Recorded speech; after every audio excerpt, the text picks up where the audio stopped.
નમસ્કાર મિત્રો, આપ જોઈ રહ્યા છો 4K ગુજરાતી। તો જોઈ લઈએ દેશ દુનિયાના તાજા મોટા સમાચાર, એ પણ સૌથી પહેલા। લોન લેનાર માટે ખુશખબર, 1 એપ્રિલથી બદલાશે લોન અને CIBIL સ્કોરના નિયમો। વાવ થરાદમાં પણ UGVCLની બેદરકારીના કારણે ખેડૂતોને મોટું નુકસાન। પાટવર ગામે વીજ વાયરમાં શોર્ટ સર્કિટના કારણે ભીષણ આગ લાગી, ખેડૂતોને 1 એકરમાં રહેલો ઘઉંનો પાક બળીને થયો ખાખ। ફાયર વિભાગની ટીમ પહોંચે તે પહેલા જ પાક બળી ગયો।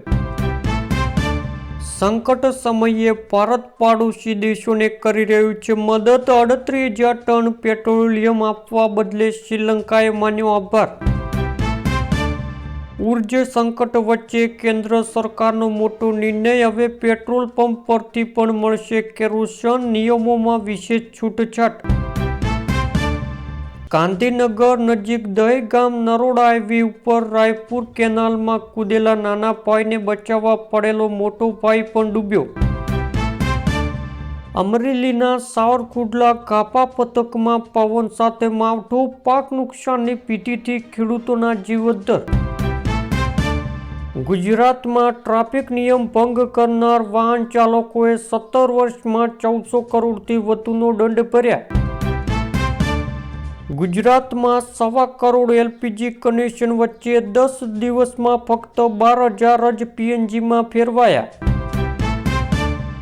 અમદાવાદના ધરજી ગામે પોલીસ પર હુમલા કરનાર 17થી વધુ આરોપીની ધરપકડ, મુખ્ય બુટલેગર હજુ પણ ફરાર। ખેડા અમદાવાદ હાઈવે પર ગૌખાર અકસ્માત, વડલા નજીક ટેમ્પો અને બાઇક વચ્ચે ટક્કર, એક જ પરિવારના 3ના મોત। ચૂંટણી પહેલા મહુવામાં રાજકીય ભૂકંપ, ડોક્ટર કનુભાઈ કળસરિયા ફરી મેદાને, 8 જિલ્લા અને 34 તાલુકા પંચાયતની બેઠકો માટે જાહેરાત।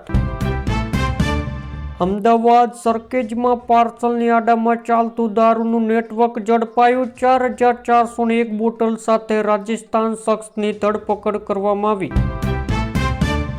ગુજરાતનું અનોખું અન્નક્ષેત્ર, સતારધામમાં લાકડા કે LPG, PNG વગર રોજ 10,000 લોકો માટે બને છે ભોજન પ્રસાદ, રોજ 8,000 કિલો ગોબરનો ઉપયોગ કરી 900 કિલો લાકડા અને 15 ગેસ સિલિન્ડરની બચત। સ્ટેચ્યુ ઓફ યુનિટીના પ્રવાસીઓ માટે મહત્વના સમાચાર, લેઝર શો અને નર્મદા આરતીના સમયમાં ફેરફાર। અમરેલીમાં ધરતી ધ્રુજી, 3.1ની તીવ્રતાનો ભૂકંપનો આંચકો અનુભવાયો, સદનસીબે જાનમાલનું નુકસાન નહીં। યુદ્ધને લીધે ગુજરાત સહિત દેશભરમાં દાણાના ભાવ 50થી 70% વધી જતા પ્લાસ્ટિક ઉપયોગ આઈસુઈ। સરકારે પેટ્રોલ અને ડીઝલની એક્સાઇઝ ડ્યુટીમાં ₹10નો ઘટાડો કર્યો, પેટ્રોલ ડીઝલના ભાવ યથાવત રહેશે, ઓઇલ કંપનીઓનું નુકસાન ઘટશે।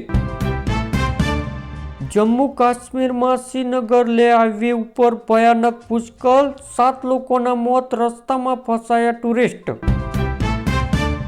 યુદ્ધના કારણે આખી દુનિયા પરેશાન, અફવાઓથી બચો, નોઈડા એરપોર્ટના ઉદ્ઘાટન સમયે બોલ્યા PM મોદી।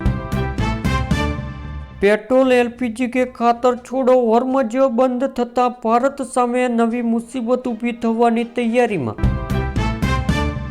અમે VIP છીએ, લાઇનમાં ન ઊભા રહીએ, IPL મેચ માટે કર્ણાટકના ધારાસભ્યોની જીદ સામે ઝૂક્યું તંત્ર।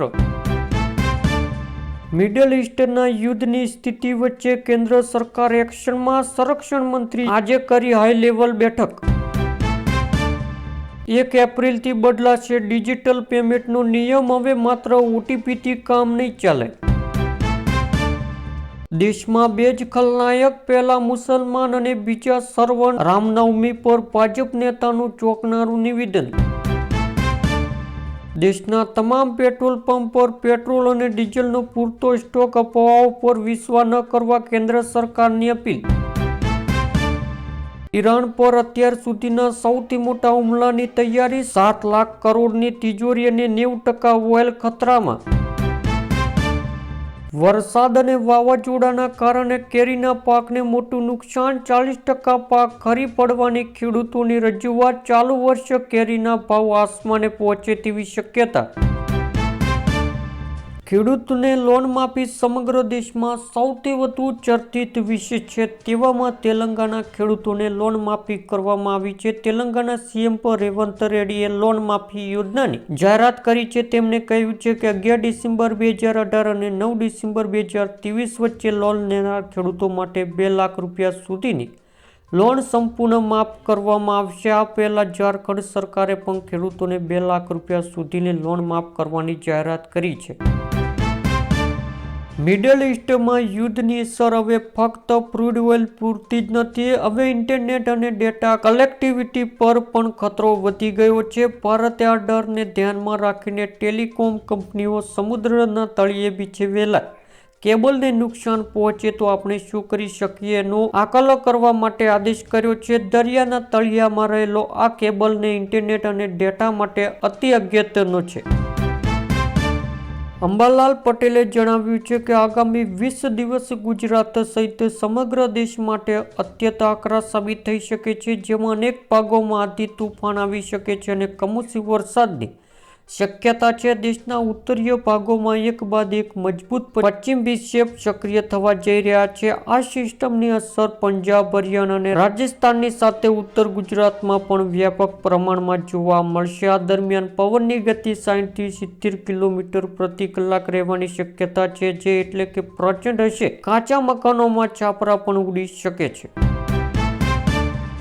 દેશમાં કોઈ લોકડાઉન નહીં લાગે, ટીમ ઇન્ડિયા બનીને કામ કરો. મુખ્યમંત્રીઓ સાથેની બેઠકમાં પીએમ મોદીની અપીલ. ગુજરાતમાં સરકારી કર્મચારીઓની ગેરરીતે વધી 1867ને જુદી જુદી સજા, 5 વર્ષમાં 30% કેસ વધ્યા.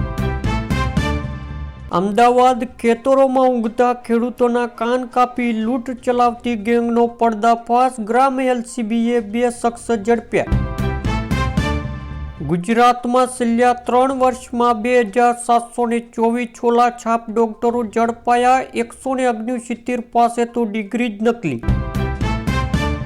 ખેડૂતો માટે ખુશખબર, વારસાઈને હક કમીમાં જત્રીના લાખો રૂપિયાના બદલે હવે માત્ર 300 સ્ટેમ્પ ડ્યુટી, સરકારનો નિર્ણય. એર ઇન્ડિયાના મુસાફરો માટે મહત્વના સમાચાર. 29 માર્ચથી અમદાવાદની તમામ ફ્લાઇટ ટર્મિનલ 2 પરથી ઉડાન ભરશે. અમદાવાદમાં લોનના નામે લાખોની છેતરપિંડી આચરતી ગેંગનો પર્દાફાશ, આણંદના 4 આરોપીની ધરપકડ. નાયરાએ પેટ્રોલના ભાવ ₹5 જ્યારે ડીઝલમાં 3 વધાર્યા. નાયરા એજન્સીના 7000 પંપો પર પેટ્રોલ ₹100.71 જ્યારે ડીઝલના 91.31 ભાવે વેચાશે.